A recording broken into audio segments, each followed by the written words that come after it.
Welcome everyone, it's so nice to see you all. Welcome to the first, so there's, I think documentary industry is funny because everything starts with a doc. It's always doc. And I have dyslexia, so I always have this weird feeling like, why do we always call things doc? But there's a reason for that, because we are dealing with documentaries, of course. And I'm Peter Betts, I'm the head of program of Verzió DocLab, which is Verzio's documentary development workshop. Could it be a little bit louder? I could, but I always had this feeling that this room is like really good for sound. Or if it's only Mikael who can hear me, let me know. I can even be louder. You can't do that. Sit closer. You can also sit closer. Do you hear me? And the idea behind DocPro and DocLab, that DocPro holds all the industry master classes, while DocLab is focusing on documentary projects in development. And Réka, who is giving us this amazing master class today, she's one of our... Let's see in the end, okay? Yeah, let you be the judge of the but I think it's gonna be amazing. She's actually one of our mentors this year.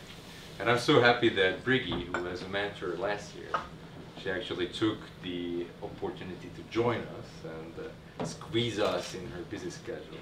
And she's going to be the moderator of this conversation about editing documentaries. Before we jump in, I just really quickly wanted to tell you that there are other DocPro events, other industry events you can join, other master classes. Please check the website and you can still register. And the DocLab projects are here with us. Maybe you can wave. The filmmakers are in the room as well. For you, we're going to make a group photo at the end of this. Just stay here after this is over. We're going to make a group photo. And on Saturday, these projects will present themselves in OSHA, in OSA. And all of you are very much welcome to join us. It's going to be at 4 p.m. It's going to be an industry event. And it's going to be a very, very beautiful catharsis of this 5 days. As you can see, I'm already very tired, and the festival just started, and the reason for that is we have been already working on these films from the beginning of the week. That's it. Oh, one more thing. I'm always very happy that we can be in Central European University, and I always feel it's a shame that the university needed to leave. And these moments are always very special for me, that we can bring education back, and we can create value to this very, very beautiful building that always been very kind to us and a nice host to us. And with that, I want to give the word to Briggy, and let's just jump in. Hi everyone, my name is Brigitta Bacskai, and this is Réka Lemhényi, and we will talk today about documentary editing. First, I would like to introduce Réka shortly, and then we will start the conversation. We decided not to open the floor to questions because Réka brought quite a few excerpts from films that she wants to discuss in detail. So if you have any question, please don't hesitate to turn to her after the conversation. Okay, so little introduction of Réka. Réka was born in Cluj-Napoca in 1968. Due to her parents' love for art, especially theater, Réka became a regular in the Hungarian National Theater at the age of 4. As a child, she was often ill and spent her bedtime watching films. One of her memorable film experience was Round Up by Miklós Jancsó, which was broadcast in 30-minute blocks on Romanian television. When she wasn't ill, however, she often hung out in the cinema. She fell so hard for films that she would rather skip school or fake illness to watch movies. The work of Tarkovsky particularly influenced her. She graduated from high school at about the end of the Ceausescu era, so not only did she have a personal doubt about her future, but the future was indeed unpredictable in many ways. She had childish dreams of becoming an actress, but as an adult, she found it very unlikely to become one, so she ended up studying fashion design. She first visited Hungary after the democratic transformation. After the initial culture shock, she got to like Budapest and stayed. She tried herself at many jobs. Réka worked as a photographer, journalist, art historian, and secretary, and even performed in movement theater. In the meantime, she got admitted to Alta Aesthetics, where she became interested in film. A friend advised her to turn toward editing, so she applied to the Hungarian National Film School and she got accepted without any previous experience.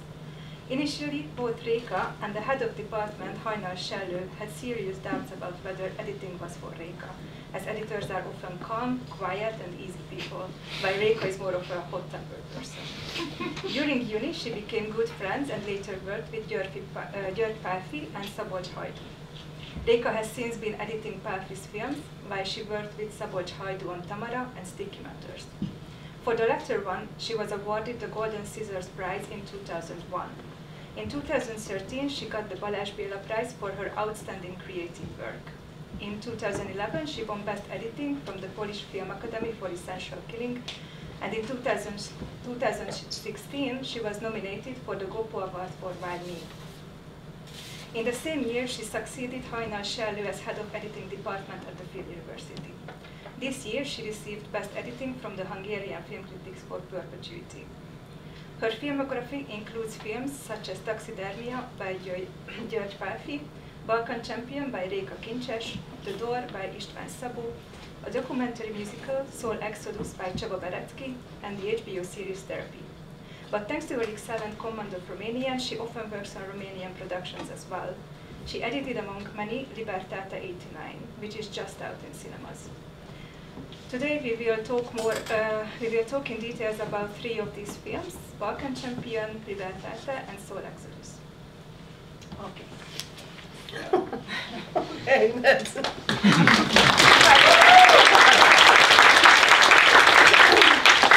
that's it, we are leaving now.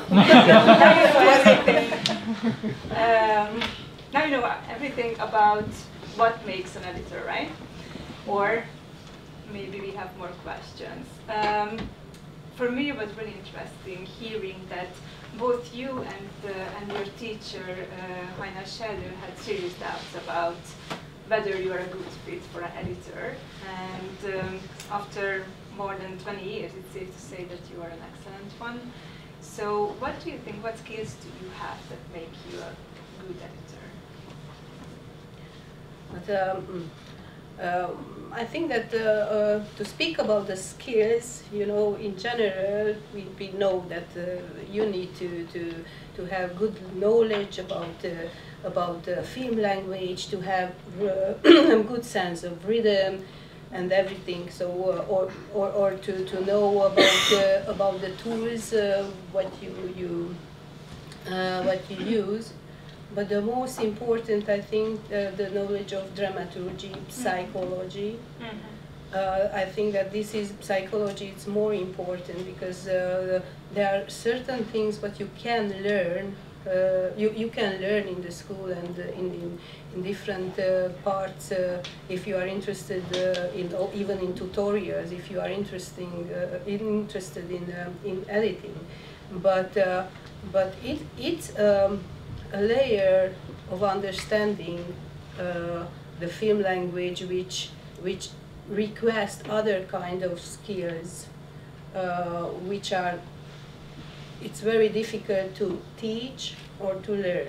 And this is something which I call, you know, to be a kind of stalker in this Tarkovsky interpretation. So to try to examine all the footages what you get in a way which you pretend that you meet for the first time this kind of openness to can deal with something what you never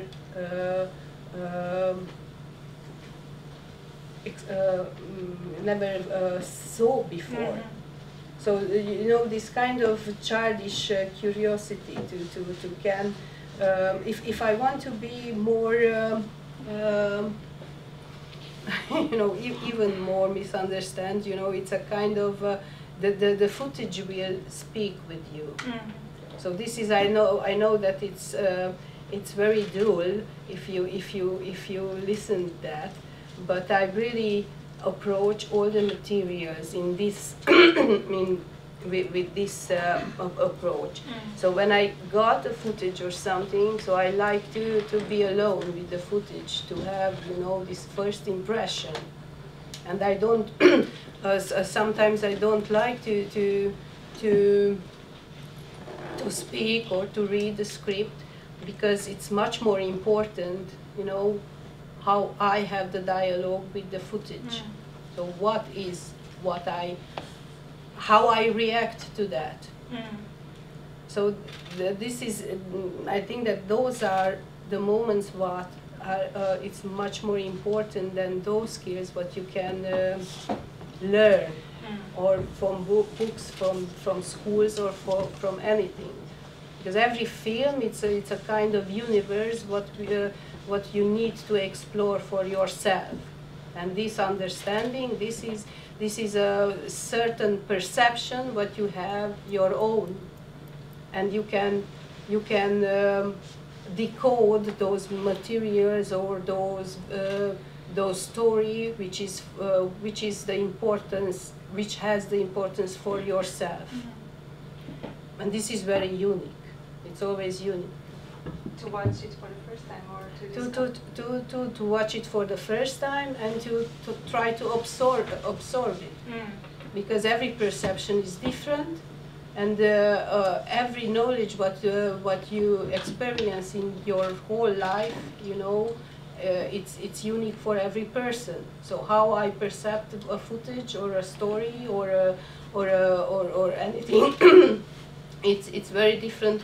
Like if you would watch the same footage, and you are a good editor and I'm a good editor, and there are certain good editors in the room, but everybody, you know, have another understanding and another perception of the same footage. It's a bit like the Rashomon, you know, everybody is in the same time, in the same situation, and you will have the different perception of it. Yeah. When I was a child, I was not child, but I would say teenager. I couldn't decide whether I want to be an editor or an investigator.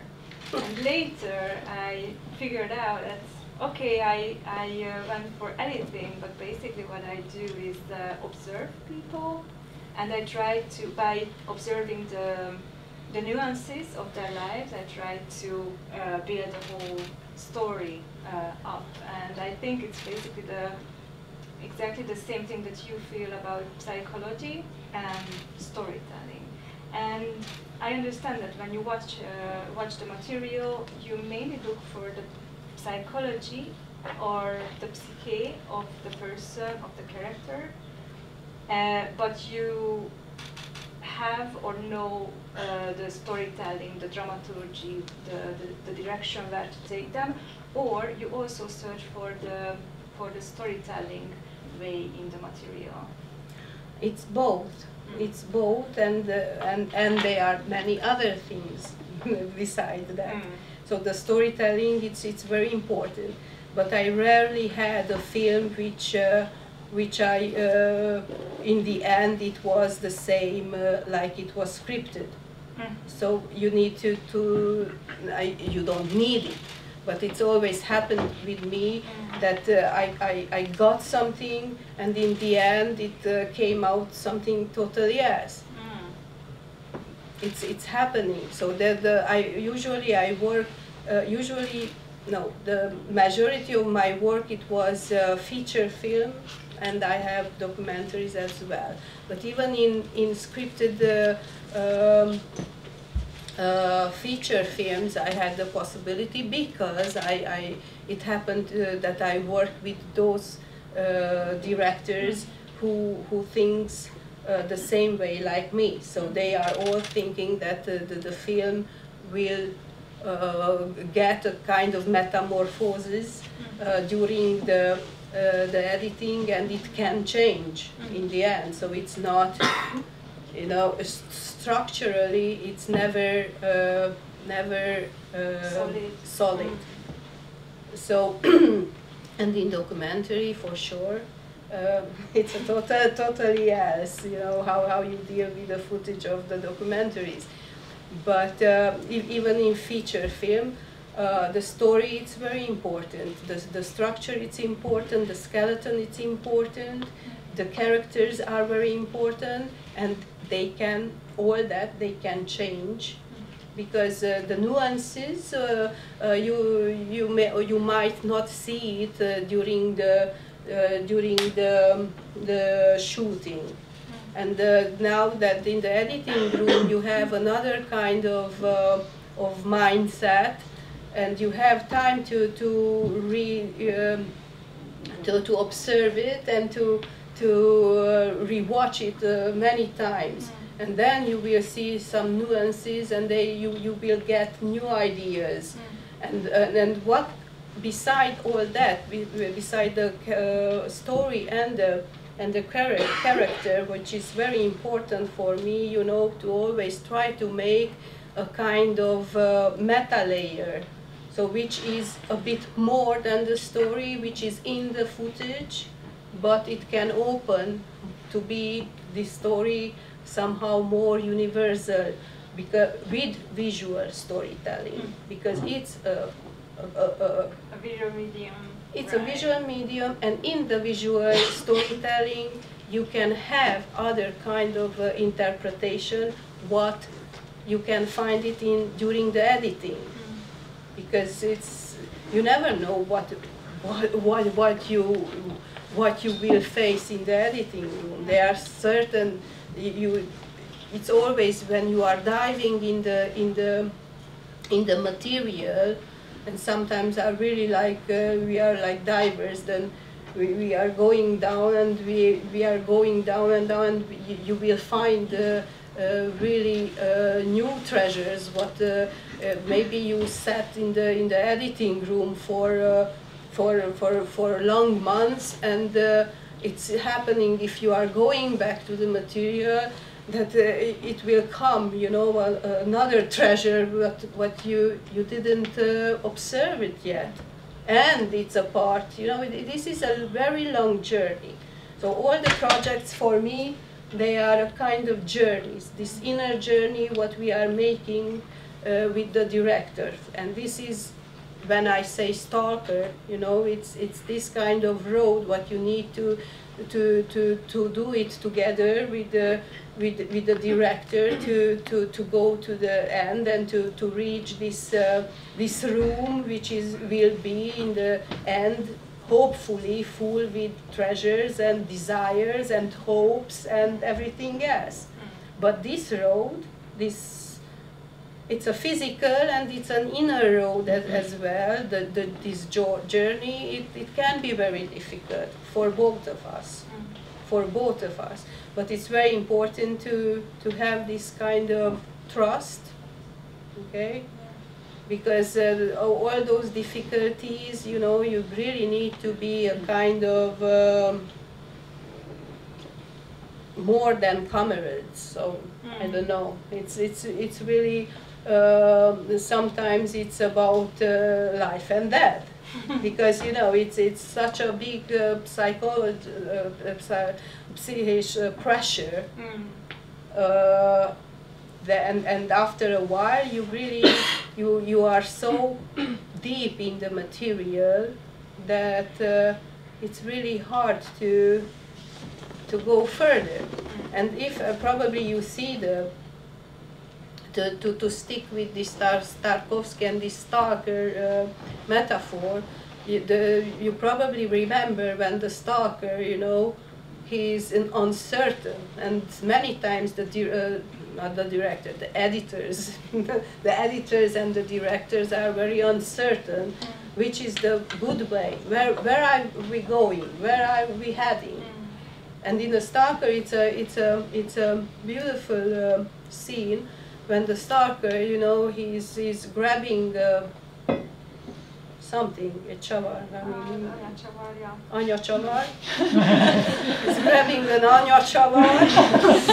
Somebody. I don't know what that The sign that they use to keep the road, keep the track. You know, this white You thing remember that they this keep throwing. metal ring or something, and he's putting, you know, Screwdriver, so, yeah, thanks. It's also called the mother. Doesn't matter. Doesn't matter.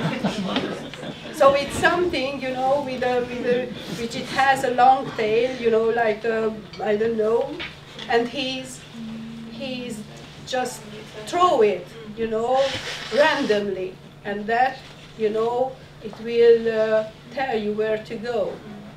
And sometimes, really, when we are stuck in the editing, I do that randomly, you know, I just throw something in, because, or to have another metaphor, it's like, you know, in the lake, when you throw the stone and it will make vibes. But the thing is, for me, you know, that if we are stuck, you know, to just make some energy around, because that will change the whole dynamics. And I really think that all the footages is a kind of organism. So you have a connection with it, and if you try to play or to work with this organism, the organism will respond. And even if this kind of I don't know, action, it's not going or it's not showing you the right direction, but it will help you to have the energy, and from this inertia where you are, like authors, everybody knows that it can happen, you know, that you don't know, and you stop there, and you are so crunched that you cannot see where is the good way. But those energies, you know, show you, you know, some ways which probably it's not the right one, but you can, you know, you can use this energy. Continue the way. Yes, yeah. You can continue in some way, and it helps you to search again. I really like this stalker metaphor also because of the humbleness that he has towards the place, towards the zone, and the editor also has to have that humbleness to be able to listen to the material. But I really like examples, so if you can maybe give at least one example of when you listen to the material and it spoke to you, and how does it look like in practice? Yes, this is difficult. We can watch clips, that's a good way to. And we can watch clips also, but it's something really weird, because you know, it's, if I say so that, yeah, if the materials start to speak with you, this is something what you feel in your guts. And if you feel it in your guts, then you started to analyze it, you know, and it's going in the brain, and the brain, it will analyze that what's happening. But, you know, with this digital era, it's very, very easy, because you can right away, you know, after you think about it, you can just watch it. And if it's not working, you still have this Apple Z command, which is the best friend of the editor, because you can undo whatever you want and you can try other things. But you know, it's a how you say, it's a never-ending circle of creativity. So. And even if I think that this is the right spot of editing, I always start to doubt myself, and I will say, okay, but let's see, maybe I have a better spot. So it's really, it's like that. Yes, it will come in the end a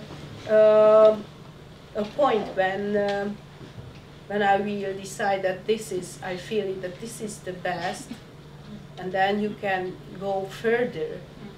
But, so it's, I don't have a certain answer that how you feel, how you feel it, how it's speaking to you, but it's speaking to you. You know it, Brigitte? I know. And you have the answer? And you have an answer for that? I think you got on a really good track when you said you start analyzing. So if you start thinking of, first you have to realize that the material has an impact on you. And then you start thinking, how does it work? What made that impact on me? Why I'm reacting to this? And then you can start reacting on that impact, and that is the conversation, I think. Yes, and then it's coming the other analysis that, okay, I feel it, I understand it, but who else feel it and understand it? So, and this scissor, it's wider and wider, you know, this analysis. But I think that the best is, you know, to do it and watch it. Mm. But if you don't have thoughts in your mind, then it's no reason to just try stuff. So this is a very complex work, which is really related to brain, heart, and guts. And for that, it's so. I think for that it's so hard to define what is that, because all what we can define, it can more or less, it can be learned, but it's then in another level, it's something what you need to explore, and you need to just believe it in like an art form or something. And I really believe it, that the editing is a kind of art form. Yeah, definitely. So yes, and how you know, I ask you if we can define, you know, how you paint or something. Yes, you take the tools and you do like that, no? But it's much, we know that it's much more than that. It's much more complex. Yes, Yeah. it's a very complex work. So I suggest you to watch something after, and then we talk about it. So only I want to show you my first documentary, which is I don't know. Balkán champion. It's Balkán champion. That was my first documentary. Before that, I did only feature films, and it's made by Jerzy Réka. So let's see.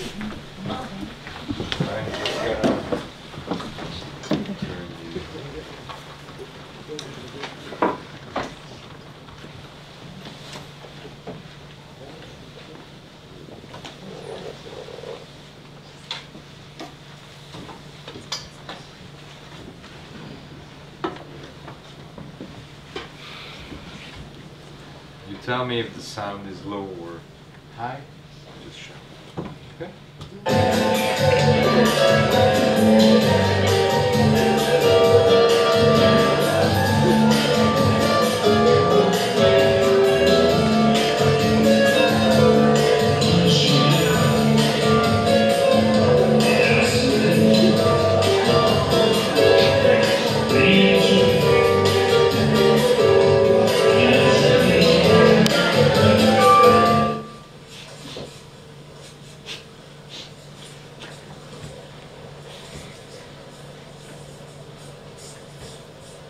Hogy pont ehhez a csúrtényekhez kellett csatolni. Akik mellett csak lefelé lehet menni, mert ahogy egy kicsit kapálódnák felfelőttünk, puff. Nagy perc. És nem számít, hogy ahelyett, hogy egy kultúrát megsemmisítenek, nem adnak mást. Az nem számít. És ez szerinted ebben van valami ráció ebben a gondolkodásban? Ebben csak egy primitív bosszúálló népnek a rációja lehet, semmi más. És nem is a népről van szó, hanem egy politikai elitről. Ez bosszant engem. Már rég nem a határokon vergődünk, hanem azon a millión, amiben minket ide belecsúsztattak. că foarte mulți seamănă aici românii cu ungurii și s-au învățat reciproc ca să-și facă diferități și unii și alții că aici le fac la fel.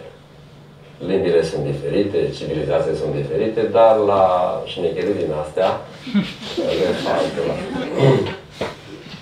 Și se înțeleg la nivelul respectiv hoții noștri cu hoții noștri hipotetik. Végén, mikor felálltam, akkor azt mondtam, hogy Szabó, hogy az ő nagyszüleinek 2 testvérét megölték a magyarok 44-ben. És ő ezzel az érzéssel nőtt fel. És neki hosszú éveken keresztül kellett azt megtanulni, hogy nem tudom, kincses elődnek, X-ek, Y-nak nincs ehhez semmi köze. Mert ez nem kollektív felelősség. Miért nem mondtad édesanyámnak is ez a bánat? Mert mikor kezdik, hogy ki azt a hülyet? Nem, mert Dostoyevsky filmás meg akarom nézni. Erre vártam egész héten. Anna Karenina van. 4 órája nézett. Nem érdekel, most ezt megnézem. Anna Karenina van, és meg akarom nézni. De téged miért idegesít az, hogy a másik is elmondja a bánatát? Azért Mióta vagy te ilyen? Nem az idegesít, hogy elmondja, de még hány románnal mentem szembe most 3 hét alatt, akik azt mindenik azt mondta, hogy valaki őket megölték a magyarok. A vonaton ezt mondta a fasz, a nem tudom ki hol mit mondott, és ezzel jönnek, hogy hát hány embernek ölték meg, és hogy tudod neked milyen nehéz, mert megölték a nagyapámat, csak dédnagyapámat, csak nem tudom mi meg. Hát nekem tényleg megölték a családomban. Is tényleg megölték, most tehát akkor mit vágyjuk? Én nem meg az utcán mondom, hogy nehéz titeket elviselni és azt az egész román nyomort, mert nekem megölték az apámat. De mondod. Vagy mikor ők mondják, akkor én ezt... De nekem is mondtad, és nem csak azért, hanem... De most miért állsz az ők védelmükre? Pont úgy fáj nekem is, mint neki. És pont úgy gyűlölöm őket, mint ők engem. És tegyük félre, és vagy próbálunk egymás mellett elmenni így, hogy ne érintsük meg egymást, de menjünk el csendbe, vagy hagyjunk békét a fájdalmaknak, mikor kezdenek nekem jönni, hogy az én apukámat meggyilkolták a magyarok.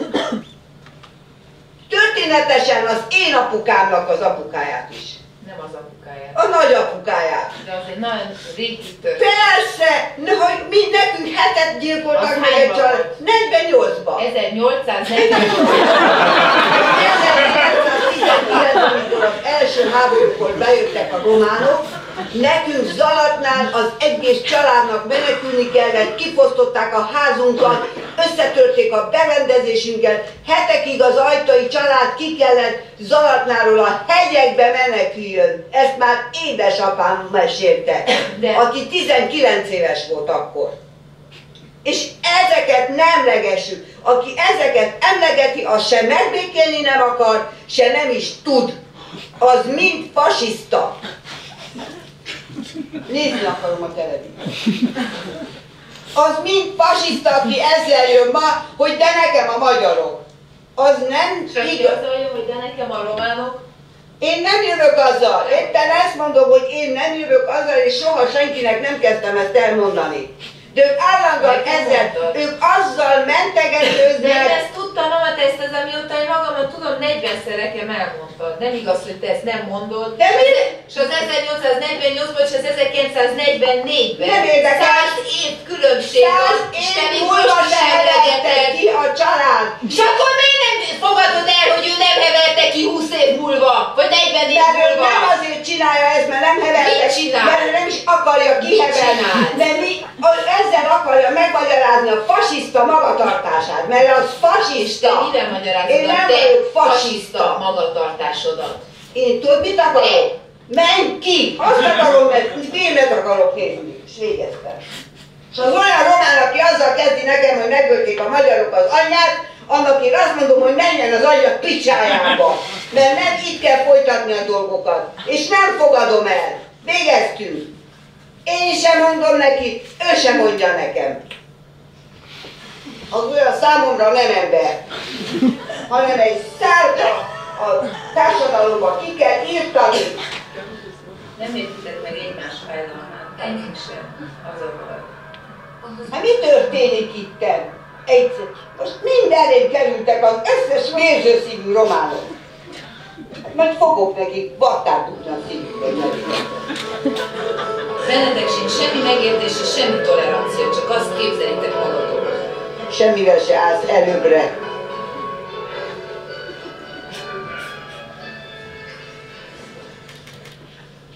Miért kiabáltál úgy az előtt? Azért, mert nem mondom meg, hogy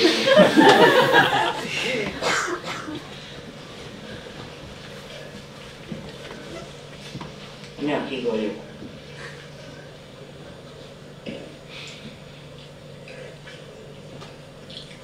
Csak jóban van vele. Hát persze, mert akkor egy nagy... Hát jobb van.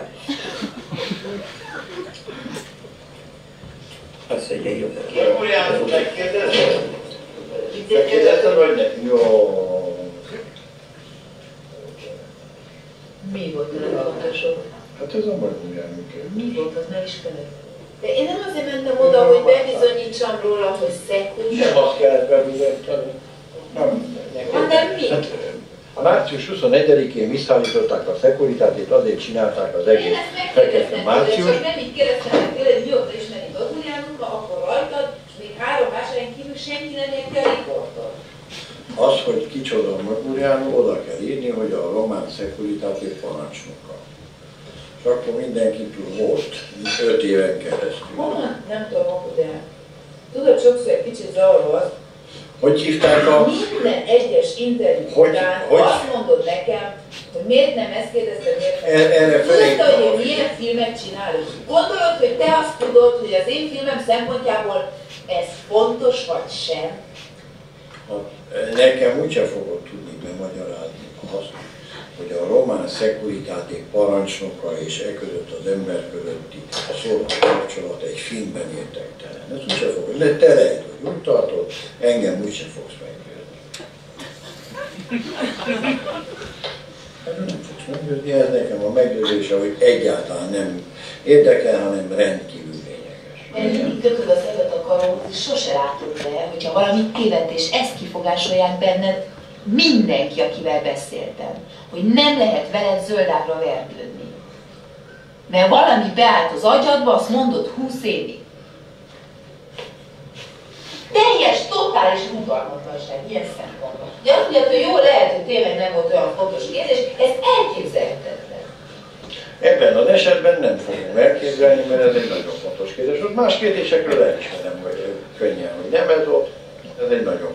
Belegondolsz abba, hogy az milyen érzés, hogy te minden alkalommal a te kicsi, jelentéktelen, mindenki számára érthetetlen kérdéseidet akarod rám tukmálni, és utána azért baszogatsz, hogy azt nem kérdezted meg. Ahelyett, hogy értékelnéd azt, hogy egyáltalán elmegyek mindenkihez, és megkérdem azt, amit te nem kérdeztél meg, helyetted. És olyan emberekkel beszélek, akikkel te nem beszéltél. Helyetted. És én kérdezem meg, hogy miért csináltak ki téged, helyetted. És te nekem szemrehányásokat teszel. Két szemrehányást teszek ebben az esetben, mert nekem az az elméletnek kérdezed, ezt nem kell ilyen idősen felfogjad. Egyébként én Szabóval... Nem kérdezed meg, mert magadnak kérdezed, mert magadnak csinálod a filmet, nem helyette csinálod. Jó? Közön kívül az a kérdés nem volt fontos, mert megkérdezed. Helyette kérdezed, mert magadnak kérdezed meg. Egy csomó kérdést felteszek, amit ő nem tett fel. Én egyébként... Lehet ő magamnak. Oké, magamnak. Akkor is felteszek egy csomó kérdést, amit ő nem tett fel. Én egyébként Szabóval Bukarestből Vásárhelyig utaztam, és nagyon sok mindent megtettem. Amikor Frundánál voltam utána, és azt mondtad, hogy te csalódott vagy, mert ilyen embereket, mint Frunda, jobban meg kell fingatni. Hogy fingattad meg te? A nagy jogász, a nagy Balkán bajnok, a nagy népvezér, aki vele egy szinten vagy. Te meg tudtad fingatni? Hát, hol lehet ez volna? Hol? Amikor ott voltál vele szembe, a TKT üléseken, a nem tudom milyen üléseken. Megfingattad? A TKT hallgatott, mint szar a fűbe, hanem odarakta fúrót a titkára. Utána bárhol, a sajtóban, személyesen, valaha megfingattad? Nem? Sértetten el. Anyád adott neki. De nem adtál. Én nem foglalkoztam vele. Csak azért mondom, hogy helyetted, hogy te elvárod azt, hogy én valamit csinálok, amire te nem voltál képes. Igen, nekem nem volt szükséges. Én befejeztem. Akkor miért nem mindegy neked, hogy én vele mit beszélek? ha te egy dokumentumfilmet akarsz készíteni, ami fel kell tárjon mélységeket, akkor az az érdeket, hogy minél több mélységet tárj fel. És a te mélységeidet is feltárja. Arra számítottál? Semmi kifogásom erre. Nekem semmi kifogás. Én a mélységeimet akarom. Semmi nincs. Én ettől nem borulok ki. Ez vagyok én, és kész.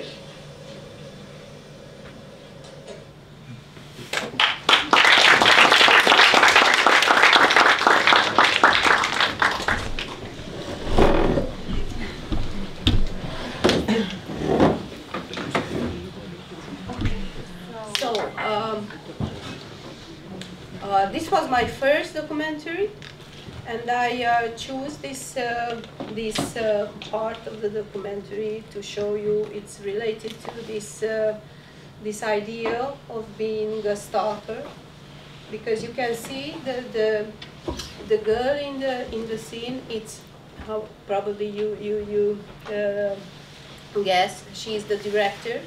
And she made a film about her own parents, and especially about her father, who was the story. It's in Romania, in the Hungarian minority, and the father was Hungarian minority's political leader, and it was a clash between the two. It was an ethnical clash in the early 90s. And very bloody one, and he was exiled, the father. He needed to leave in one night, but he left behind the whole family. So this is the story in a nutshell. And Réka, she's Réka also, Réka Kincses. And the director, you know, she wanted to make a film about her father. And she wanted to really go after what happened with the father, what happened, that if he was a real national hero, like some of the people think, or he made mistakes, or he is a victim. So this was the premise of the film. But this premise, it came, you know, during the editing. First, she wanted just to make a film about his father, and then, you know, with the research and with the time and with the so many footages, we realized that it's not sure. We cannot be sure that if he is what is his position. Mm-hmm. So that this scene, I show it for that, and it's a good I think that it's a good example how I'm working with energy, because you can see the limbo of the energy in this whole long scene, which is not one scene, it's more than it's a continuous scenes, but you can see how it's going back and forth and back and forth, and somehow it's a construction. Okay, this is a construction of yes, it's a construction which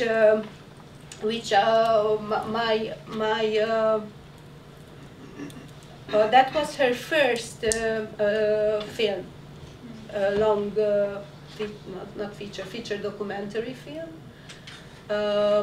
And I was editing 6 months, I think, around 6 months, and I had also this feature film approach to the film. So to build up scenes and to try to put inside this energy and to build up the characters like that. Till the end, the film, I didn't finish the film, unfortunately, because that we edited in Berlin, and I was stuck with another film of Pálfi, this Taxidermia. In Taxidermia, it was a problem in the end, in the very end, and I needed to come back right away. So the last 2 weeks was finished by another editor. And the other thing is that it was financially that the funds were coming from the ZDF, and in the very end of these 2 weeks, the ZDF came with the editor commissioners, and they made the beginning of the film to be understandable for the German audience. So they redone the starting of the movie to be more explicit. And what does it mean to you to make a documentary feature like, or to have a feature like dramaturgy, which feature like storytelling?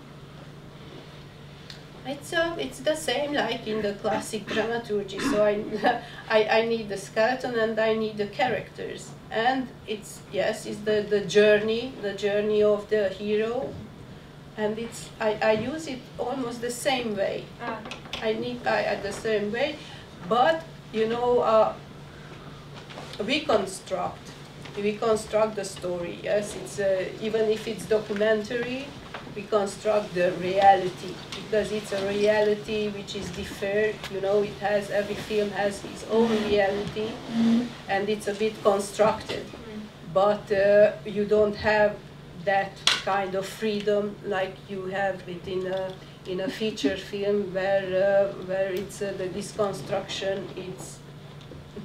It's in the script, so you have the possibility, and you have so you deal in another way, because you have strict rules how you deal a documentary. But and I think that nowadays it's not that it's interesting, this film, for this reason also, because this is it's in the 2000, and in 2000 they had other kind of rules for documentaries. So these featured and creative documentaries, they weren't so spread like nowadays, and they didn't really use this dramaturgy. They were very strict rules, you know, that how you deal with the footage of documentaries. And since the main idea, the concept of this specific one day of Verzió is where are we heading to, I think, and we already talked about it before, you also think that the documentary storytelling is heading towards the fictional storytelling more and more. And what do you think? Why it's so popular?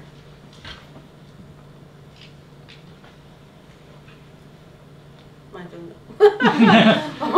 Why it's so popular? No, I don't want to bluff, but I don't know. I don't know really.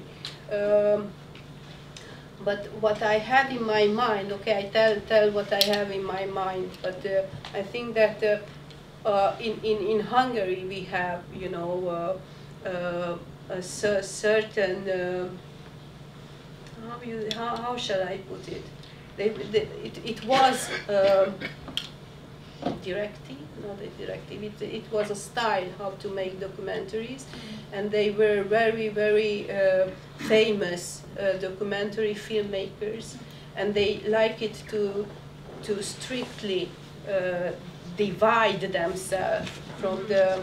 Even if we have a period when those two they already. It was a style when they were the documentary and the feature, they walked together, or they meant experiments, but they were the documentary group who were very strictly, they say that you need to be fly on the wall, and it's not allowed to put yourself into I don't know. So everybody knows those very strict rules. And that somehow broke, because those theories came after, that they started to question that the fly on the wall perspective, if it's so how you say, real or documentary, or it's a concept which is already a constructed concept. So with the developing of the theories, it came this change also, I think. But I would not, and probably, I think that it's developing even today, and probably for that, that so many creative documentaries started to use feature film dramaturgy and vision. Yes, it's nowadays even the documentaries have very it has this importance that the visions to be like a feature. Yes, you need to have a great vision, and in the past, it wasn't so important. Yeah. It was, but it's just a guess. And where we are heading, I have no clue. I have no clue. And I always, no, I'm many times I'm thinking about this AE. If they will overcome us, with the AI, yes, and I can see that in the feature field it can happen that, but I don't think that in the documentary they can take over. I don't see that. I don't see that in documentaries, but maybe I'm wrong. I don't know. I don't know yet. I cannot predict anything about what will happen. We always say that when we are teaching, that we can tell the students how they did films in the past, but how they will do it in 5 years, I cannot predict it. So I'm really eager to hear my students to tell me how to do, where we are heading. So it's the new generation who need to figure out how to. One interesting change, though, in feature film storytelling is that they tend to use documentary elements for some reason that you will surely talk about, because you also used your knowledge from documentary and put it into Libertad, your latest film. So it's a nice swap by creating a documentary with feature elements and creating a feature with documentary elements. Why did you, I guess, both you and the director came to the conclusion that you should rely on documentary tools? Because we wanted somehow an active viewer, and we felt that if we use this style of making the film and editing the film, then you will be an active viewer, because you will feel like you are there, you are really there. So yes, it's we will show it. It's about a part of about the 19 Romanian Revolution and the falling of the Ceausescu dictatorship, and it's a film which is now in the movies about a certain story in a certain city of Romania, what happened there, and let's watch it. And it's again, it's I worked with energies, but other kind of energies, like you saw it in the Balkán champion. And this is a featured film.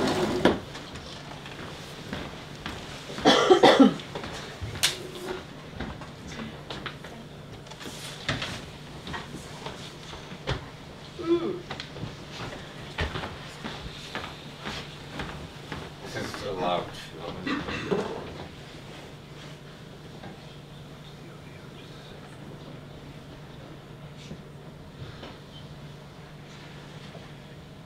That's it, right? Yes.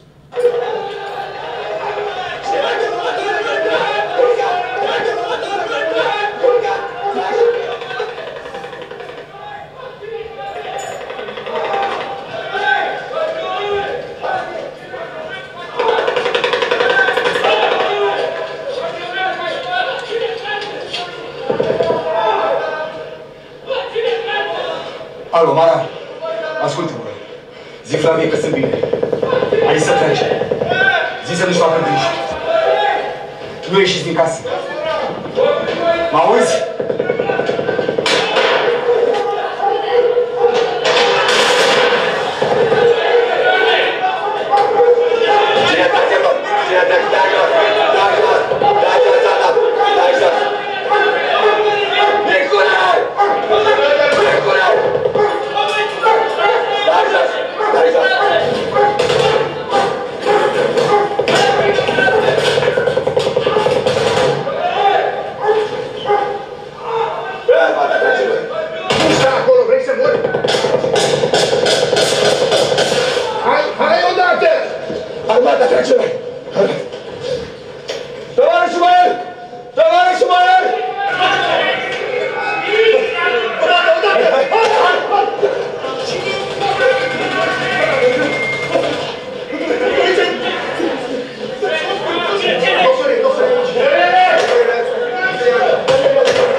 Lasă-l acolo, parat.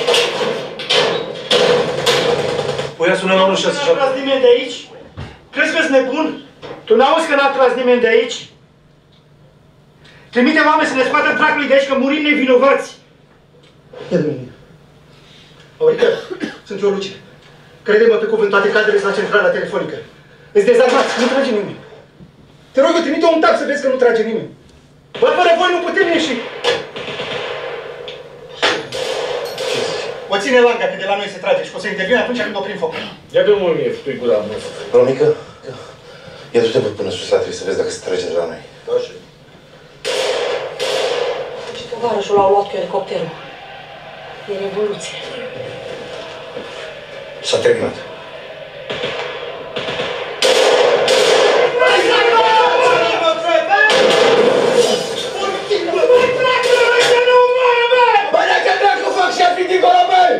Iar opriți demonstrațiile, au luat sângele în cap, au avut unul de dovezi. Ascultați-mă tot, hai zic să plecăm. Băi, eu m-am dus! Și cu ele? Am te cuceriți toți să ne mai că le primesc să tracomanii de acolo! Dar pe unde că nu puteți cu tu nu să cei jos? Ieși pe ușa aia lângă stări!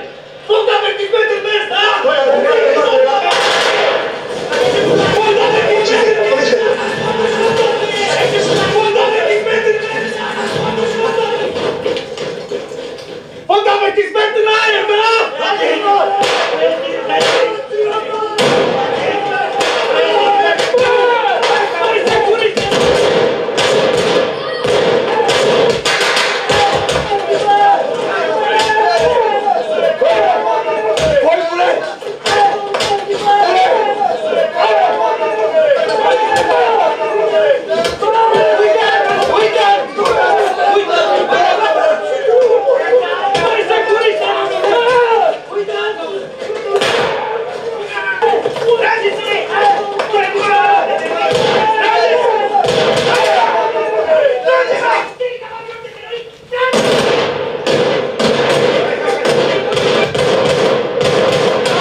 why I bring this scene is it's my latest, and I wanted to show you the first documentary and the latest feature, which is with this documentary approach.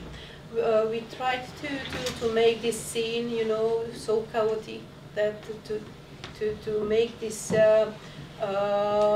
feeling for the viewer that he is there. So in this chaotic vertigo, to can feel it. What you saw now, unfortunately, it's not the last. It's on grading, and it's not. It's the working scene. I couldn't got the beautiful and the shiny last version of it.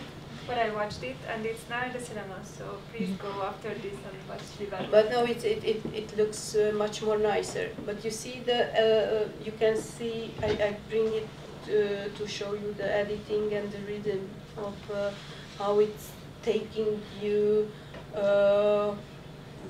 with the rhythm, you know, to feel it, that if you would be there, and to feel what the characters probably felt in this situation. So, and this is related again to this kind of energy and this kind of what I told you in the beginning of the session, that how you deal with your feelings, and how you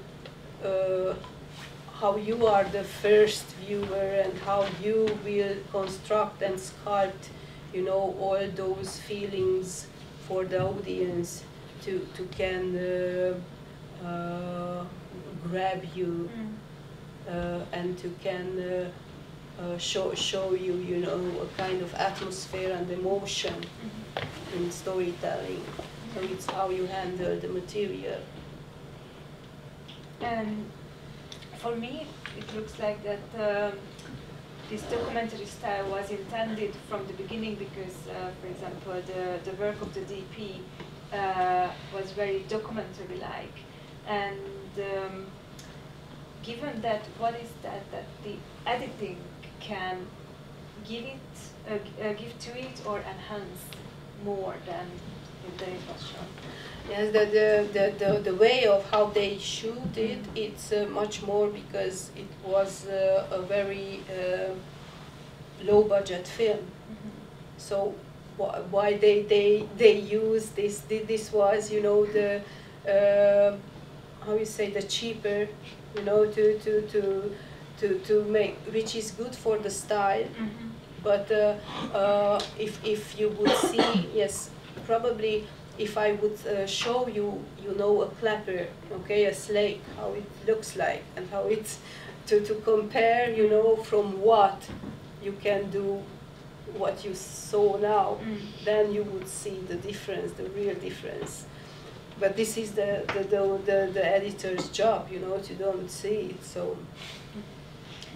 So it's like, and you know, you could see that they are intermediate scenes in the telephone and everything. So, you know, it was jump cutting or everything to try to raise, you know, all the anxiety of the story and what's happening, to be more thrilled and everything. And this again, you know, how the characters perceive what it's happening, you know, with them, and to feel how it's from 1 minute to the other, how things can clash. You know, you don't have the time to really not even perceive what's happening with you. The things are just, you know. Thrown at you. Yes. Yeah. And Really, just a second. Yeah. Because I have a dilemma. Because we are supposed to stop this at 3:30. So now we are at 3:37. Yeah, and I love this, and actually we have the room so we can stay as long as we want. So I'm wondering if we should wrap it up, or if the audience feels like we can continue a bit more. What do you suggest? Well, so let's make them vote. Okay, we have one more excerpt from Soul Exodus, which is a documentary musical. I think it's very interesting, so it will be really lovely to see. So please vote. Do you want to see, or you really have to go? You want to see? Okay, that's Okay. not the situation there, so that's good. So, okay, I will tell you why I did take this part also, because this is an example for when the material tell you the style. Okay, so you have all the material and you sit with it, and then, you know, again, you know, if you listen to the material, and this is about klezmer music, and you know, I was, the idea is that klezmer, you know, it's a kind of music like a patchwork, but can, you know, it can have everything together, and it's so busy, you know, the music itself. Then the style and the visuals are like that also, and the structure. This is what gave the idea to the film language of this. Yes, the film language is great. Yeah. But this is amazing. Like, he's holding a baby and a sword, and he's standing on a smashed swastika. Oh, I mean, that's pretty hardcore. I don't know exactly the reason why I don't like this kind of monuments. And he's standing, but this is amazing. Like, he's holding a baby and a sword, and he's standing on a smashed swastika. Oh, I mean, that's pretty hardcore. I don't know exactly the reason why I don't like this kind of monuments. Because you grew up with it.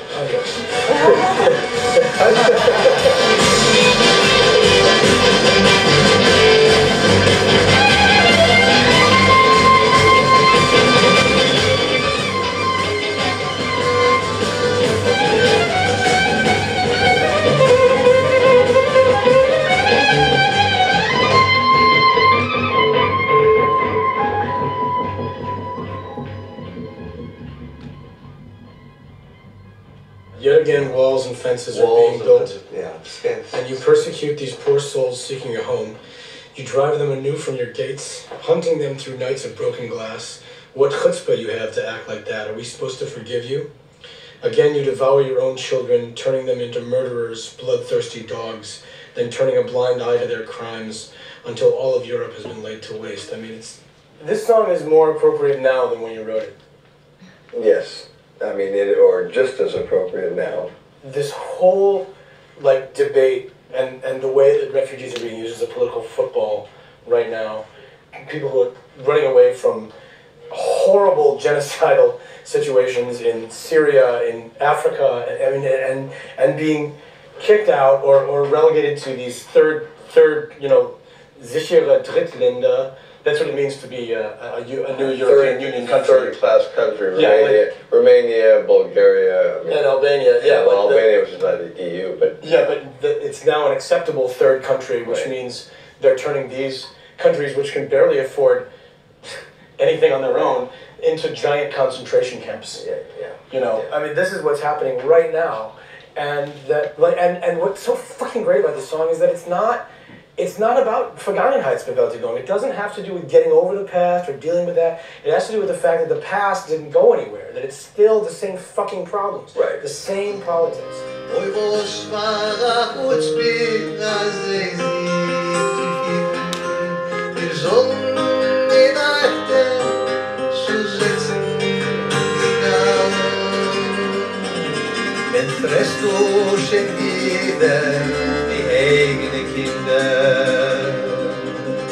Bare mörder macht sig vermutigni und sehr sich aber sehr glücklich diese Europe und die ganze Welt ist ewig wild. Da sieh mein Fiederle, spiel mein Fiederle, wie früher hat dir gespielt keine. Sing mir zu, a schön come lindo, mit a ben sciatare.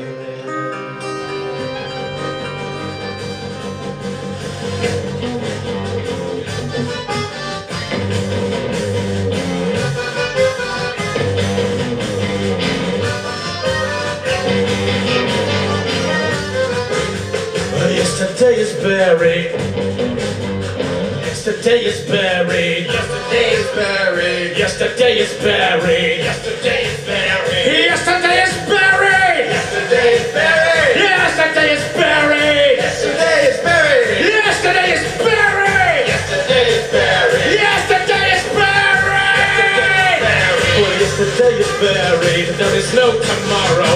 Here is but a little high-blooded room of sorrow. Grab yourself a bottle while you're stuck and swallow. You won't cop a single drop in the world to follow.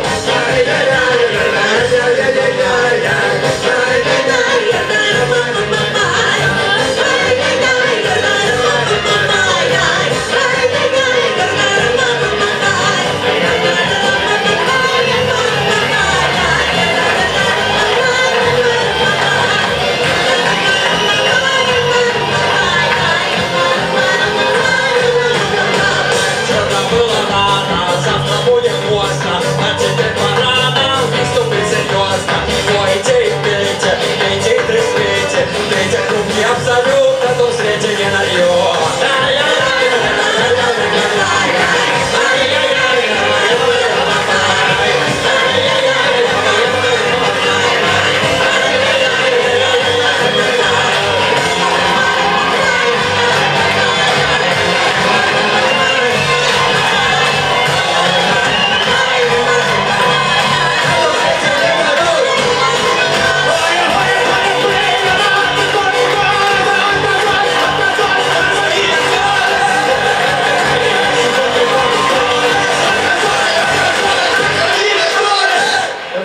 rightfully so, is talking a lot about fascism now. Because there's, like in every country in Europe, there's a resurgent fascist party. Whether they're not all as big as they are in your country.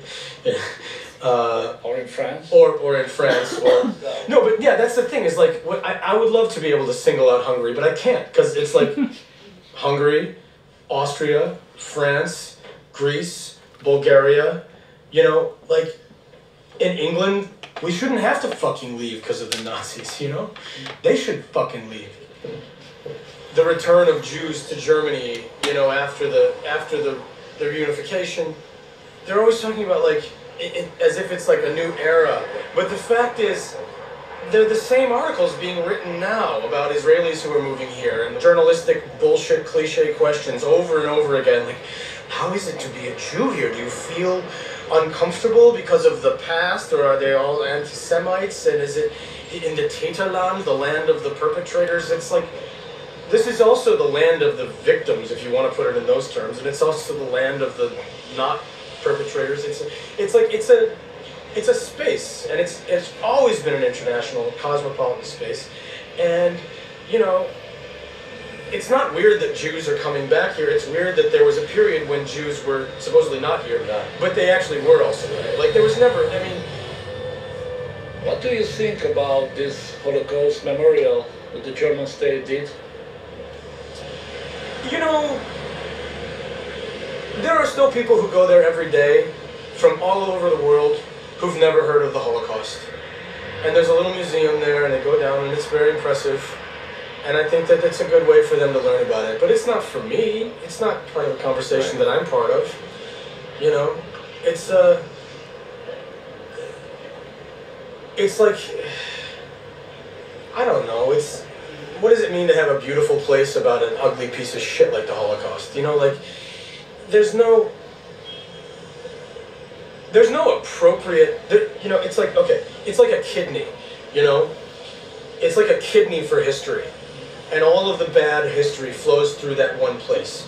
But that's not how history works. I like the Stolpersteine more. These, like, you'll see, they're like everywhere. These little brass, golden stones, and there's one in front of the house. They're everywhere. You never know when you're going to run into them, and it just says, in this house lived so-and-so, and they were born then, and in this year, this happened to them. They were deported to Minsk, they were murdered in Auschwitz, whatever. These kinds of, you know, constant, you know, ubiquitous memorials to the presence of Jews here, to the Holocaust and so forth. When I first started coming here, very little of that was here. I mean, the memorial was Berlin itself, or it wasn't exactly a memorial, but just being in the city itself was exactly what, you know, if you were aware of it, every step, every stone kind of made you think about that.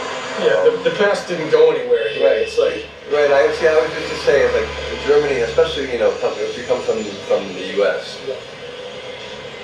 I mean, this is true for Europe in many ways, but especially for here in the late 80s and then especially after 89, history was not something that happened in the past. History was a living thing.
You created first for the revolution or civil war, how they call it, and then for the concert. It was very, very similar, still very different. Maybe yes, because it's the same energy. You know how I deal with energy, how you increase it, and how it's flowing. Probably that's the same thing. For me, the most memorable moment from this excerpt was when the guy was asked about the memorial, the Holocaust memorial, and he just couldn't find the words to answer. And I think many people who are not very familiar with documentary editing would say just, yeah, cut it out because he cannot speak, he cannot find the words. But what an editor should think is that, ooh, I see personal struggle, great. So thank you very much for showing us these films and sharing your expertise and the stories from the editing room.